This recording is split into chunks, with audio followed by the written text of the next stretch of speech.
ভালোবাসার মানুষ কিংবা আপন মানুষ যখন কষ্ট দেয় আমাদের মধ্যে দুই রকমের প্রতিক্রিয়া কাজ করে। একটি অপমান আর একটি হচ্ছে অভিমান। অভিমানের ক্ষেত্রে প্রিয় মানুষটার সাথে দূরত্ব চলে আসে। দূরত্ব মেটানো ভীষণ কষ্ট হয়ে যায়। একটা পর্যায়ে যেয়ে অভিমানটা গলে যায়। আর অপমান সেটা কখনোই ভুলবার নয়। তাই যে আপনাকে অপমান করেছে মনে রাখবেন, সে আপনার তো আপন মানুষ নয়ই, ভালোবাসার মানুষ অবশ্যই না। হে এভরিওয়ান, আসসালামু আলাইকুম, welcome back to my new another blog. কিছুদিন যাবৎ আমি ব্লগ ভিডিও দিতে অনেক বেশি আলসামি করতেছি, কারণ হচ্ছে আমি অনেকটাই অসুস্থ। তো ভাবলাম যে অনেক কষ্ট করে হলেও আপনাদের সাথে একটা ব্লগ ভিডিও শেয়ার করি। যদিও আমার অনেক ভালো লাগে যে আপনাদের সাথে ব্লগ ভিডিওগুলো শেয়ার করতে, তাই ভাবলাম যে একটু কষ্ট হলেও আপনাদের সাথে একটা ভিডিও আজকে শেয়ার করি। যেহেতু রমজান মাস চলছে, কাজের পরিমাণ একটু বেশি আর চাপও বেশি থাকে, শরীর অসুস্থ থাকলে তো আর কথাই নেই, যার কারণে আমার একটু বেশি কষ্টই হয়ে যাচ্ছে। যাই হোক, আপনারা কেমন আছেন অবশ্যই কিন্তু কমেন্ট করে জানাতে পারেন। আমি এখন আলহামদুলিল্লাহ অনেকটাই ভালো আছি। আপনারা কে কোথায় থেকে আমার ভিডিওটা দেখছেন অবশ্যই কিন্তু কমেন্ট করে জানাতে পারেন। তো চলুন শুরু করি। এখানে প্রথমত শসা আর টমেটো শেষ হয়ে গিয়েছিল আজকে, তো এগুলা নিয়ে আসা হয়েছে। তো ভাবলাম যে আজকের জন্য উঠিয়ে রেখে আর বাকিগুলো ফ্রিজে রেখে দিই। আর এদিক দিয়ে আমি ভিজিয়ে নিচ্ছি, হচ্ছে ভিজিয়ে বলতে এটা তো ভিজানো যাবে না, এটা হচ্ছে ডাল, বড়া করার ডাল, পেঁয়াজু ভাজবো। আর এখানে নিয়ে নিয়েছি ছোলা, যেগুলো সেদ্ধ করা আছে। আর নিয়ে নিলাম মুরগির কিছু লেগ পিস আর মুরগির মাংস, লেয়ার মুরগির মাংস, এগুলোই আজকে রান্না করব।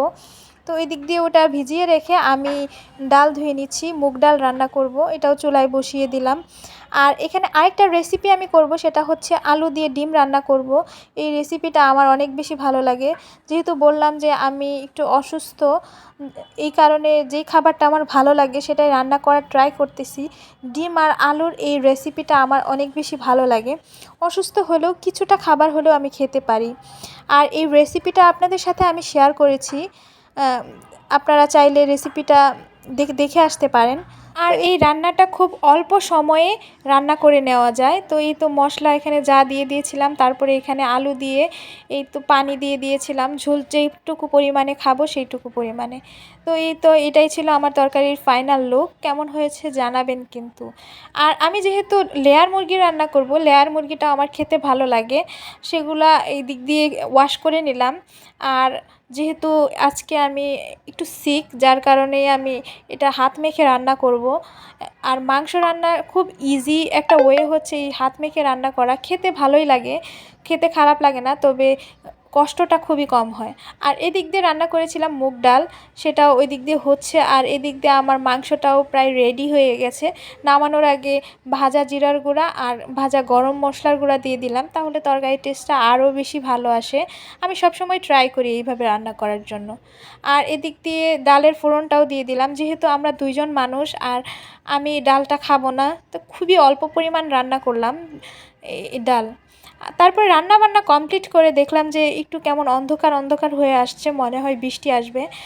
ঠিক 10 মিনিট পর আমি দেখলাম যে বৃষ্টি অলরেডি নেমে গেছে।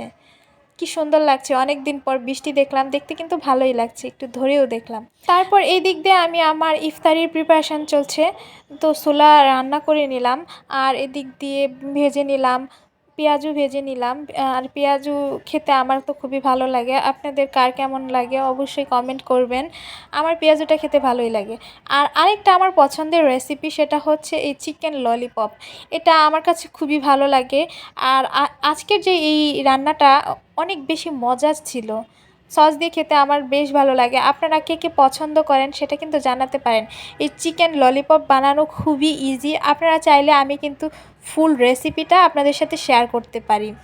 তারপর এগুলো ভাজা করার পর আমি এদিক দিয়ে, যেহেতু সালাদ খায় আমার হাজব্যান্ড, ও প্রচুর পরিমাণে সালাদ খায়, তো ভাবলাম যে শসা টমেটো এগুলো কেটে নেই, সময় এখনও অনেক আছে, তারপরেও কেটে নিলাম। কেটে নেওয়ার পর এদিক দিয়ে আমি শরবতের প্রিপারেশন করছি। আর আমি শরবতটা খাই না, আমি সাদা পানিই খাই। আর আমার হাজব্যান্ড যেহেতু শরবতটা অনেক বেশি পছন্দ করে, তারপরে তার জন্য লেবু, ট্যাং আর ইসবগুলের ভুসির 3 রকমের শরবত বানিয়ে নিলাম।